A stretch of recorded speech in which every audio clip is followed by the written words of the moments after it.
but It's time to alter the course of Auburn sports history, and what better way to do it than another Friendship Friday? In the world full of podcasts, he's the undisputed heavyweight champion of hot takes, an Auburn sports homer, master of the book, and message board legend. Get your buttons buttoned and your hats flattened, because the Top Button Podcast is about to kick off, and you don't want to miss your courtside seat. Now, here's your host, Charlie 5.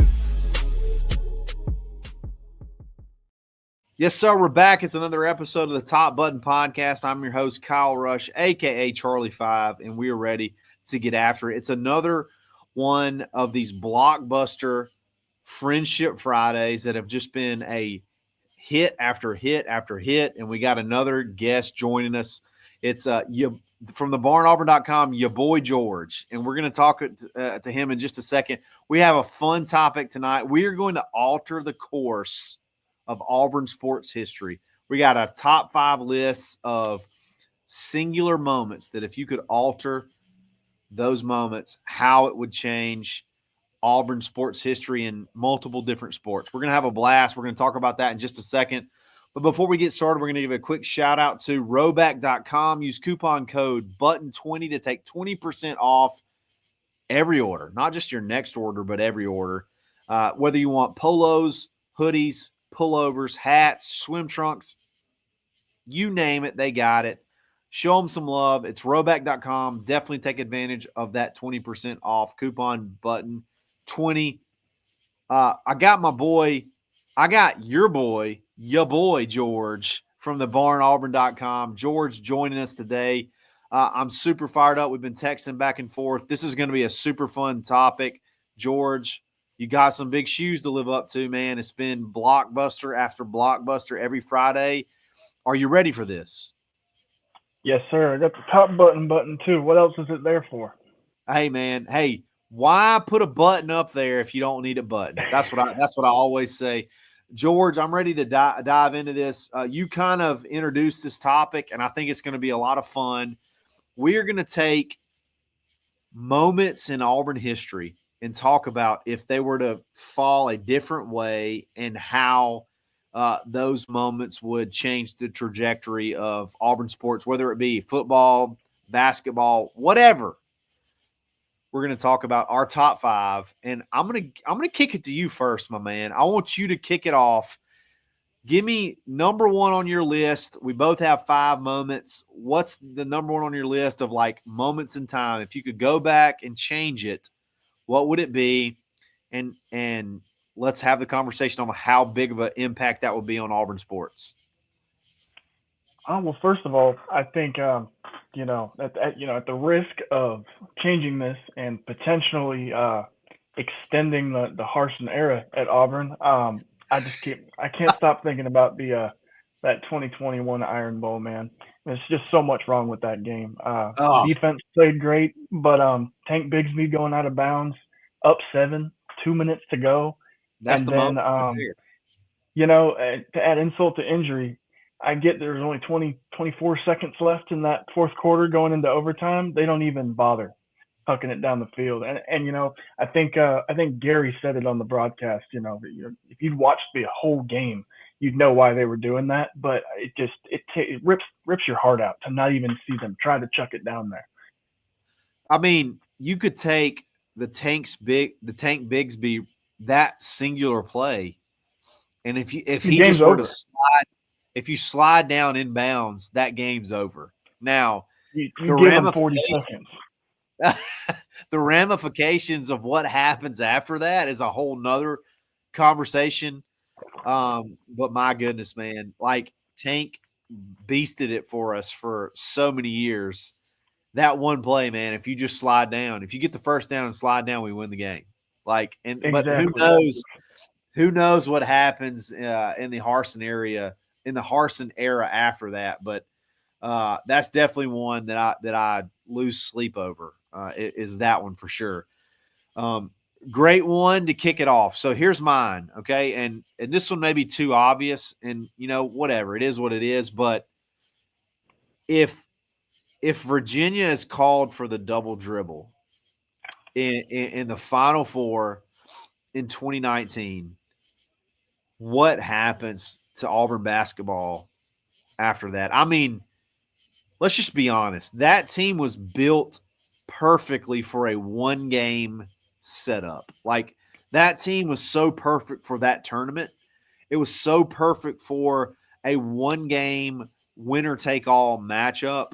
Like, if Auburn – that play basically determined the whole game, because if that happens, possession changes, Auburn gets the ball, and it makes it almost insurmountable for Virginia to come back. And I think we would have – would you agree? I think we would have stroked Texas Tech. Oh, absolutely. I mean, I thought about this scenario as well. And, if that doesn't get called and it's a little more noticed by the other refs on the court, maybe the refs at least swallow their whistle, and not call Samir Dowdy 100% contesting that three illegally. But it would come a little more at an opportune time. I mean, yes, Chuma was injured. And first of all, if Chuma never got injured, we clear path. Chuma goes top 10 probably. Cakewalk. But that totally swings the game for us. Kind of like the Iron Bowl example. It's our game to lose. That possession arrow changes, and it's just. I mean, that was a team contrary to this year's team with no expectations. So it was truly lightning in a bottle. Yeah. And it was just so much fun. I know that I created, I'm out here on the West Coast. I created a few new Auburn fans that year, recruiting them to watch that series. And man, just absolute gut punch. You know, what's funny is this year's team, I feel like, would have benefited from like a best of 3 series, like win 2 out of 3, whatever. That team, though, was like perfect. I said it already, but that team was so perfect for the tournament. That was just complete robbery, that particular call. And then the Samir Dowdy thing, like, I'm a big proponent of, at the end of games, let them play, but you can't let things go that affect, like the shot, affect that particular team from possibly converting.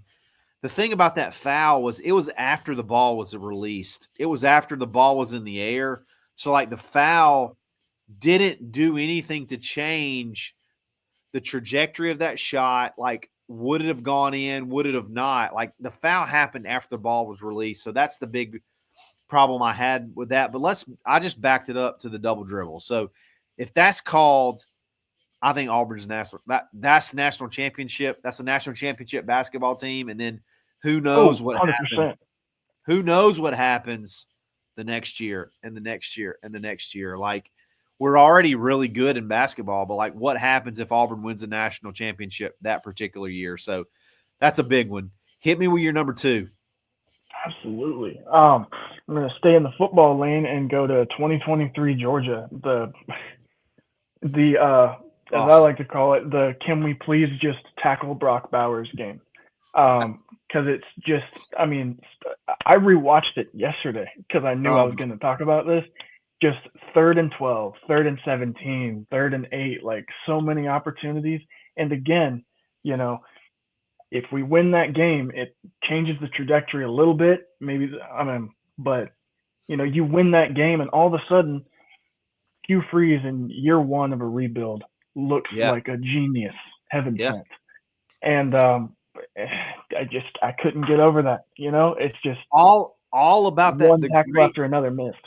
Yeah, the greatness of that game in general is almost totally forgotten. Like, the competitiveness, the coaching aspect is almost totally forgotten because of that last drive. And they were getting after Carson Beck. Yeah, we can go into the whole like infamous debate between Jake Crane and I, but like that we basically argued over that last drive. But like, you threw everything you could possibly throw at Brock Bowers, and he's making one-handed catches with people draped on him. Just a complete freak. If you just somehow stop him on that one drive, where would Auburn football be knocking off Georgia year one? That defense was Exactly. That defense was you know, incredible outside of that drive.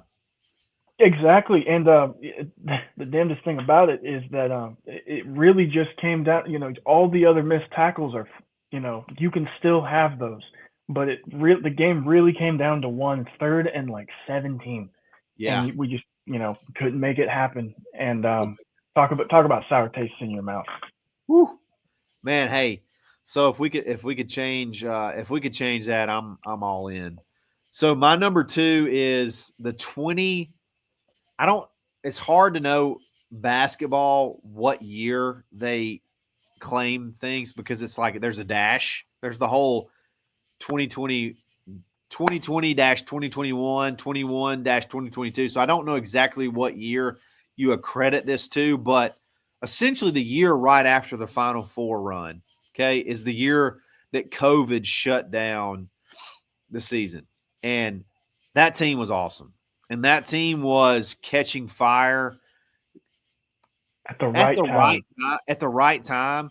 You had Isaac Okoro that figured out, like on the back half of that season, oh my God, I can take over a game. I didn't realize this, but I'm a good defender, but I can also just take over a game offensively. And he eventually became, a top 5 pick.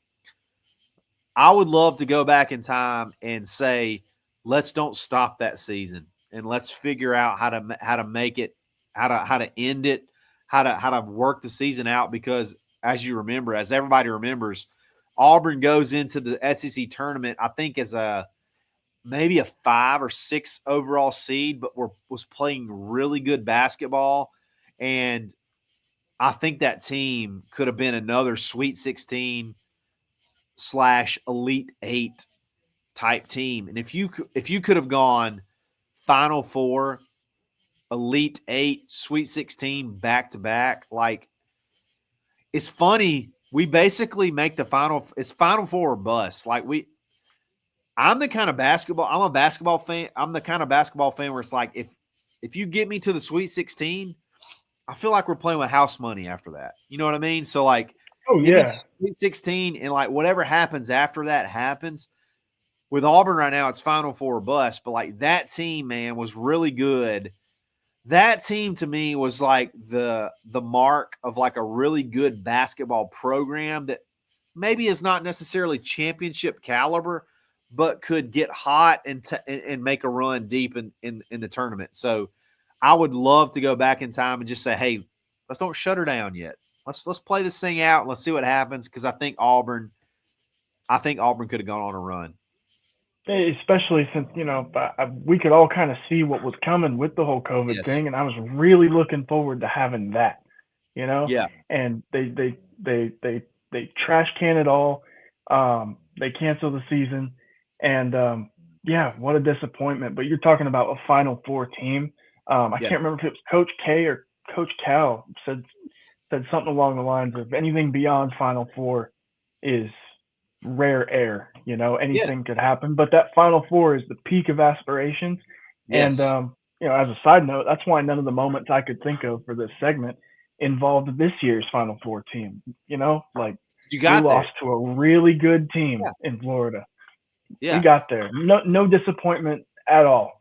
No. I feel in that completely. That's a good one. Hit me with your number 3, my man.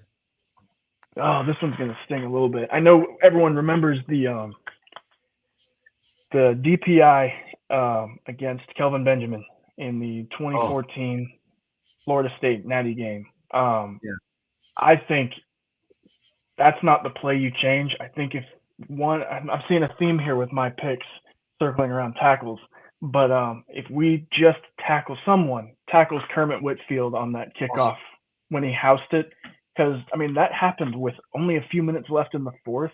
We stopped them, and even hold them to a field goal or make them punch it in the old-fashioned way. Suddenly you've taken a lot of time off the clock, but that defense probably would have held them to a field goal, and we keep the lead, and then it's our game to lose. But that burned me up.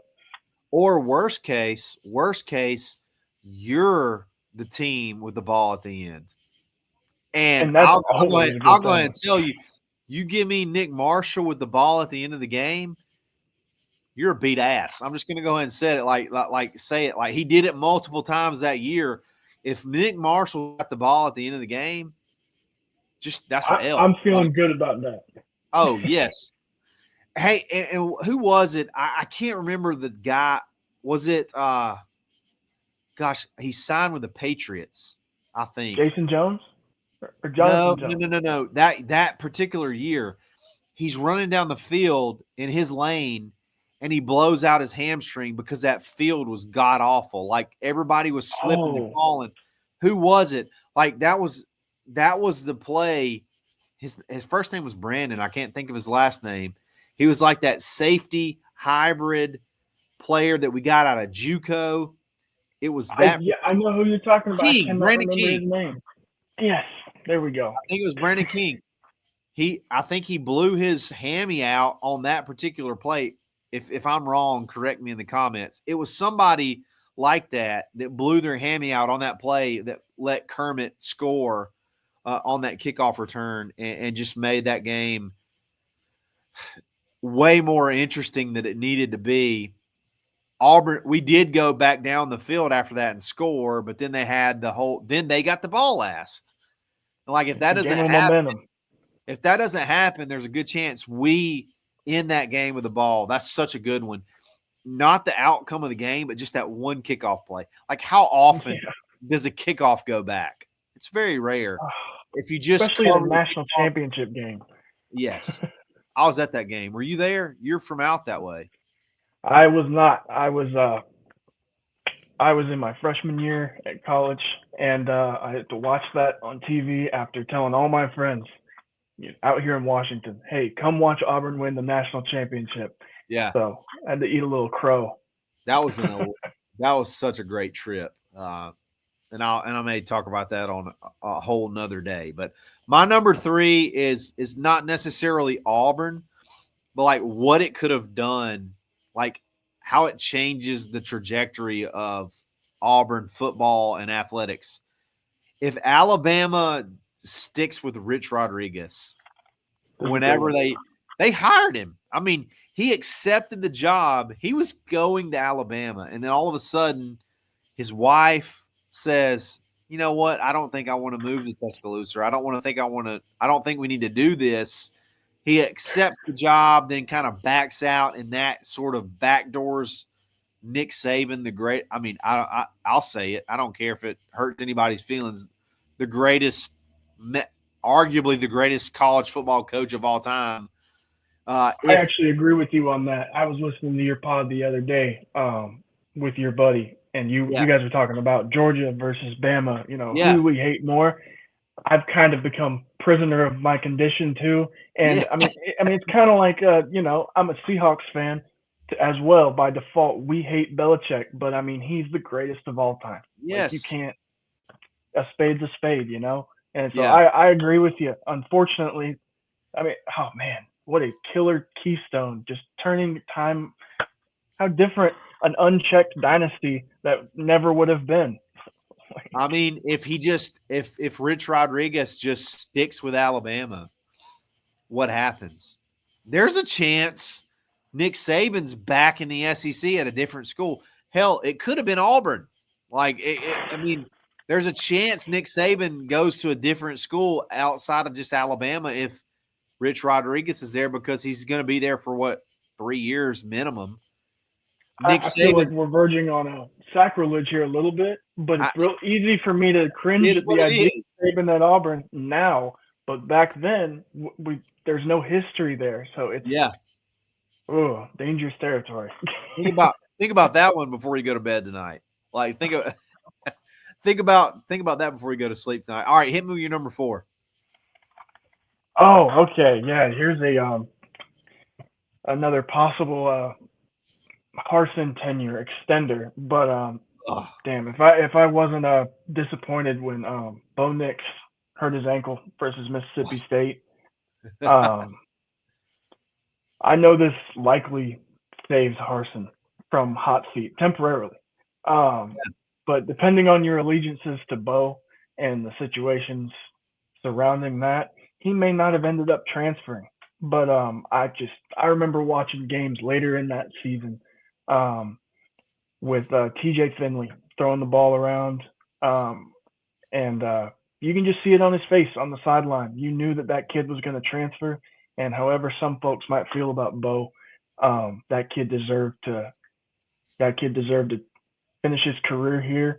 And however it may have happened, yeah, it just sucks that he left. But him, if he doesn't break his ankle versus Mississippi State, I think the season ends a little bit better. I still think it's going to come. Bit. Yeah, a lot better. But for some more than others. Bro, that season, Auburn had gotten all the way up to where when they beat Ole Miss, and Ole Miss was a top 10 team in the country, and we beat the shit out of Ole Miss. I'm sorry for my language. They dominated Ole Miss in that game. And then great. You go to Texas A&M, and that was a bad game. Like, you got kind of embarrassed in that game. But then you play Mississippi State, and you score 28 unanswered points, if I'm not mistaken. It was like 20. It was not even close. And then just before half, he breaks his leg or whatever it is, finishes out that half, and then plays, honestly, the rest of the game on a broken leg, and you can't move the ball on offense, and they come back and win the game. And then Auburn went downhill after that. You lost – after that game, you lost the last 3 games of the season. If Bo Nix is healthy, I mean, you're probably talking about a 10-win season. And then, absolutely. And then who knows what happens with Harsin. I still think Harsin did not quite grasp the off-the-field aspects of what it takes to be a successful coach at Auburn. But, you win South Carolina. You beat South Carolina. You beat Alabama at home. And then, I mean, at that point in time, again, that's only 2 losses prior to that game. Who knows? Who knows what happens? And again, it's always hindsight. But if things had gotten off on the right foot with Harsin, who knows? Because I think as much as he sucked off the field and from the program aspect of the political aspect off the field, I think with the group that he had, he was pretty good. I think he could probably be a pretty good coach of if you get me the players, like an NFL coach, I guess. If you had a really good NFL GM, if you had a Will Redmond with Brian Harsin, could be a good combo. I don't know. But regardless, we'll never know. But that's so – what if Bo doesn't break his leg? I think Auburn goes 10-2 that year. Am I way off? I think he was the heart of the team, and I think there were early signs of that even during his freshman year under Malzahn, because we had no business winning that Oregon game. We had no business winning that LSU game, but Bo Nix magic. Yeah. That just happened. So you lose him. Harsin inherits the skeleton of Gus's roster. Yeah. Plus 1 or 2 guys late in the cycle. I mean, look, hindsight's 20/20. Like you said, looking back, it was an absolute recipe for disaster, and it sucks that it happened. But imagine how different 10-2 is probably achievable, without a doubt. Without a doubt. All right, here's my number 4, and this is maybe controversial, but I wonder where Auburn would be had they called Gus's bluff. Or I'll take this back. Had they called Jimmy Sexton's bluff in 2017 on the extension, had they have said, we will not negotiate between the end of a season and a conference championship. We're not going to have those negotiations. Right. We're going to negotiate this after the season. If you choose to go to Arkansas, take your ass to Arkansas. Go on to Arkansas. If we had a little bit of a backbone and said, we don't do this in the middle of a season, we'll do this after a season, where would Auburn be? They had the leverage. They kind of bent Auburn over with that guaranteed contract over 7 years, which put Auburn in a bind when you actually moved away from Gus. Like, can you really go out and go get a top coach, or do you have to like scheme up a Kevin Steele situation? And then when that blows up, you end up with a Brian Harsin. What happens if that doesn't necessarily mean you say, Gus, go ahead and leave. That's not what that means. But if it's like, hey, Gus, we're not talking about this right now. We'll talk about this after the season.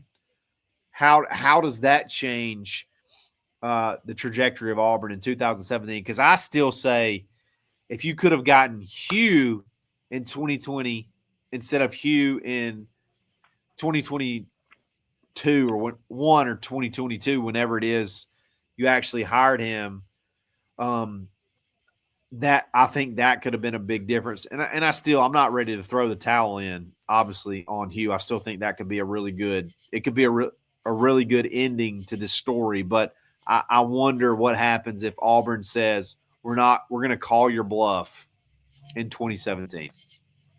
Well, I the other day you had an episode, and when you were talking about this very thing, and I could not stop nodding my head about how it was just so infuriating at the time that it really seemed apparent to everybody that nobody had a plan behind the scenes. Oh. And, as fans of this university and this athletic program that we support so strongly, like, you would just think that, like, it's kind of like you get on a plane. You assume that the pilot knows what he's doing. Like, yep. You're placing your trust as a fan into this organization, and they didn't really have much of a plan. I was of the camp that did not want Kevin Steele as the head coach because I felt that it was kind of it was not our next best option. And the whole Harsin, and I'd completely forgotten that was right before the SEC championship game, wasn't it? Yeah, it was right before the SEC. That's just sorry. If you win, you go to the playoff. That's what made me even more mad. There's too much. Can you imagine a world where Bruce Pearl does something like that? Oh, or I don't want to. I don't want to either. It hasn't happened. So no, I can't imagine that. But you know what? Agents try to find, if they can find any leverage, they're going to take advantage. So if I could change that, I 100% would. Hit me with your last one. All right. This one does pain me to even think about, but if Jabari and Walker don't go cold against Miami, look, I know that the guard play wasn't what the typical mold looks like for a deep tournament run, but as a personal huge fan of Wendell Green, KD Johnson, if those guys don't go cold, we're poised for a deep run that year. And I think it's a great lesson in not leaning on one or two pieces of your offense. And if you've noticed in the years since, Bruce Pearl's teams have gotten only more and more complete, with the exception maybe of the first round exit in Spokane. But hey, turns out we needed that too as a kind of a kick in the pants. And I still think that team was pretty damn complete. It was good. Unfortunately, you had a big blunder right there to begin the game. But think about this, man. Think about this. As good as Jabari and Walker were, they were both first-round picks. In that Miami game, they were 3 of 20 freaking 2 from the field. They hurt their stock. 3 of 22 from the field in that game. It was almost like we were on an episode of Punk'd. It was like there was a lid on the basket. They were playing a game again. Like it was as a prank. 3 of 22 from the field. Jabari shot 50% from the field all year. Walker shot even higher because it was all dunks, pick and rolls, putbacks. he was 0 of 6. Walker did not have a field goal in that game and only played 13 minutes. He had 2 points. Think about That's that. just sorry. Think about that utter meltdown. Unbelievable team. I'm with you, man. If they could have just figured out a way to make it happen in that game, holy cow! Like that team could have won the national championship. Like Absolutely. 2 And first round Jabari's shot picks in selection, college. he's one of those players that turnaround fadeaway jumper. Like it took 1 or 2 games for us fans to start trusting in that and to stop saying no, yes. But he looked average that game, and I say it hurt his draft stock. He still went 3rd overall, but he might have gone ahead of Chet. I don't know if he's getting drafted ahead of Paolo Banchero that year, but me personally, I think it should be Jabari on the Thunder right now, going to play a game 7. Wow. instead of Chet. So good. Nothing against the Rockets, but happy for both of them. I mean, it's clearly working out. Sure. Kessler's balling out. Jabari's developing, but man, you think about that. Just have an average game. Just have an average. And who knows? You get past that one, and then who knows how the rest of the tournament shakes out. That's a really good one. Here's my last one, and this one is not necessarily a moment in time, but I wish I could go back to 2004. Okay. 2004 Auburn and sit down with Tommy Tuberville and say, Tommy, here's the deal. You have an opportunity to put your foot on the throat of Alabama. You have an opportunity right now to shut the door in state and shut the door on Alabama. Maybe not forever, but for a very, very long period of time.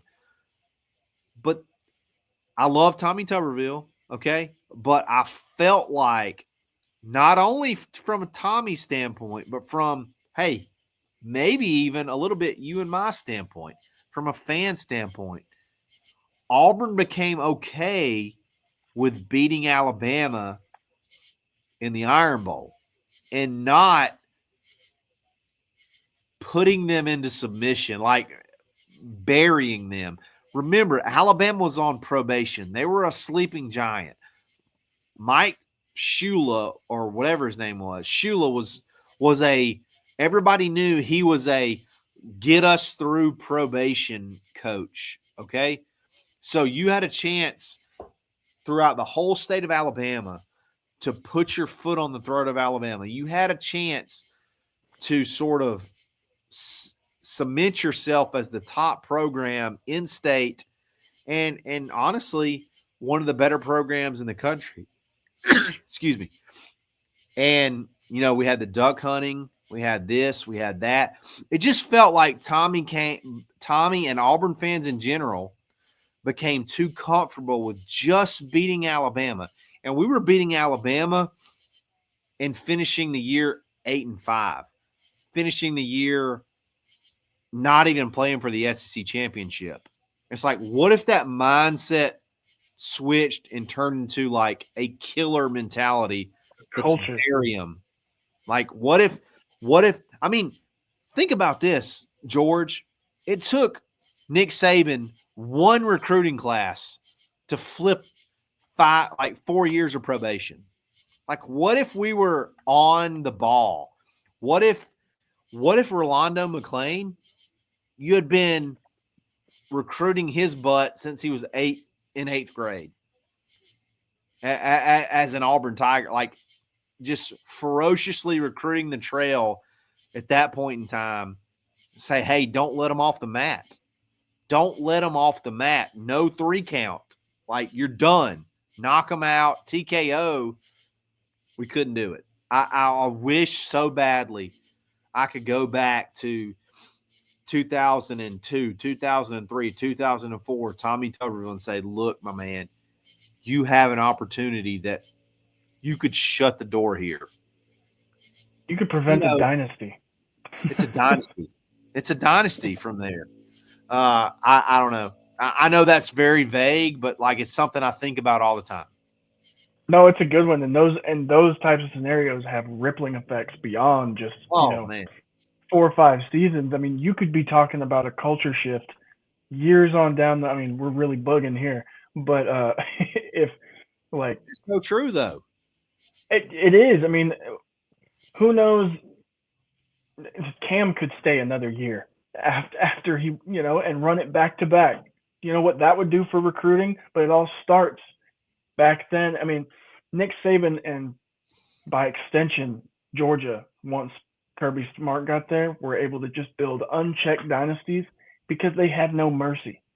There was no hesitation in putting their foot on the rest of our necks. Oh, completely. I mean, as soon as Nick Saban got in play and Kirby Smart was in check, like Kirby Smart was there, like it's how much pain can we inflict on Auburn? How many guys can we get to lead Auburn on up until signing day so they won't go recruit another person of that position and then flip at the last minute? Like, how much pain can we inflict on Auburn if you would have done that? If Auburn could have done that in 2004, 2005, 2006, instead of just, I ain't gonna lie, I loved the 6 in a row. You kidding me? Like, that was awesome. Like, beating Alabama 6 times in a row. But like, what did you really get out of that? One SEC championship in that period of time. You know what I mean? Like, not enough to just beat Bama. I mean, I was a kid when Fear the Thumb was going on, and that became the only point of pride. I mean, if you want to leave out 2004, we should have gotten in over OU. yeah. But who knows what could have happened then? Maybe that was a culture stopper. But regardless, beating Bama is never good enough. Beating Bama and Georgia is never good enough. It shouldn't be. Damn it, I want to be at least talked about with the playoff picture. Especially, I mean, there's no excuse now with the expansion that they did and the further expansion that they're talking about now. Like, now is another one of those chances in a analogous sort of way for Hugh and his boys to Exactly. crank it up a notch. And I feel much better about Freeze as a recruiter, just to clear the air.